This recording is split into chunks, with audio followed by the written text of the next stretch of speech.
Now, concepts that we see in this chapel right here is very important because on December the 25th, as the sun has always done, is born out of the depth of winter. So our ancestors took this story that goes back to an early period, and Haru became personified as the birth of the sun at December the 25th.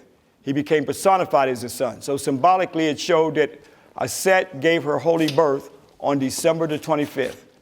How they would know, because it's the heliacal rising of her star perpendicular to the sun at December the 25th, that I go out in my backyard and witness this every winter. You can too. As Ceres rises, the constellation of Orion rises to the east of it. There, when that star rises, it's said that Haru would be born. Precisely at December the 25th is the birth of the sun.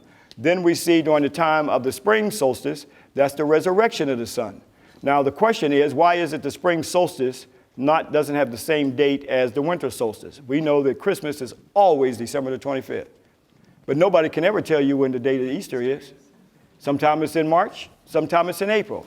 You know why? Because it's a Tahuti holiday. It's a lunar holiday. Now, how you can tell, it's always it's the first full moon after the spring solstice. Those of you who remember those calendars that got the phases of the moon on it, that they now taken out of circulation because you can start to look at it. So when you look at the spring solstice, some of you can get the calendars that got the spring solstice, follow it, first full moon, the first Sunday is Easter. That's how you can tell when Easter is going to be, because it's a lunar holiday. And considering it's a lunar holiday, who represented the Neteru for the lunar? Tahuti. So that's what it goes back to, ancient Kemet. That's why we see the dates are different all the time, even though most people wouldn't know that anyway because they got you into the bunny, the rabbit, the chocolate rabbit and the eggs, even though a rabbit doesn't lay eggs, because that's Greek Orpheus stuff, because their idea of the resurrection was based off of the Greek women painting themselves, and they would run and hide. The Greek men would get a pregnant rabbit because the rabbit's proliferation, because it's born with his eyes wide open. That would symbolize what? The moon, the full moon. A rabbit's born with his eyes wide open. So that had symbolism to it. So when they would find her, they would have all this sex and fornication until the rabbit had its litter. And that was the Greeks' idea of how the spring solstice came back. Okay?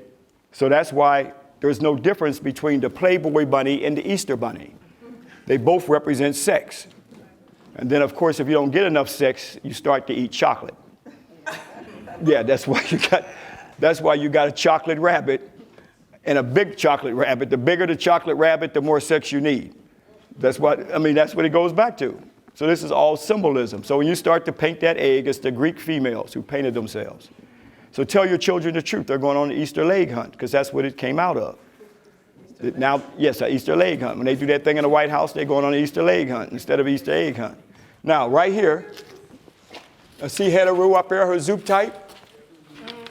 Okay, what's her ears look like?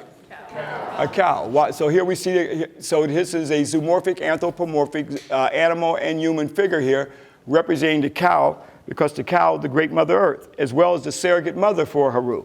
In this chapel, right here, this is where Haru was born on December the 25th that I showed you in the lecture in that tour book that they took out of circulation because white folks became mad at the fact that this chapel that predated the establishment of Western version of Christianity, where Haru was born on December the 25th.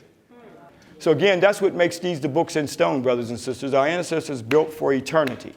When you see the brick walls around this structure here, that was not meant to stay for eternity. That's why it's all dilapidated. But these structures are here for eternity. So 1,000, 2,000 years from now, hopefully, the story that I'm telling from the truth from these temples right here, and stories that we still don't know and should know, and the only way we're going to know is to study this ancestral knowledge. So we're coming back here to evoke the ancestral spirits, and it takes us. It takes us to do this, because white folks are too caught up into their own deification of themselves and their own religion and thinking that's the truth.